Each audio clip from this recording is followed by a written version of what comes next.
رئيس الاتحاد الجزائري يعلن الانسحاب من المنافسة على تنظيم كأس إفريقيا 2025 و 2027.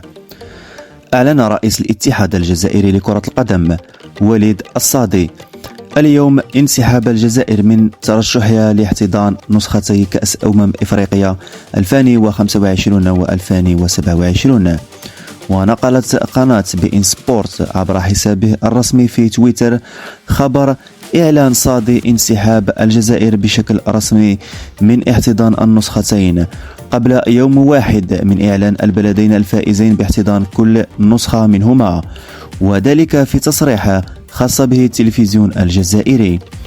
وجاء الإعلان الرسمي من رئيس الفاف بعد خروج الإعلامي الجزائري حفيظ الدراجي أمس الاثنين لتأكيد انسحاب بلده من المنافسة تنظيم النسختين بحجة رغبة الاتحاد الجزائري في التركيز على إصلاح شؤونه الداخلية فقط.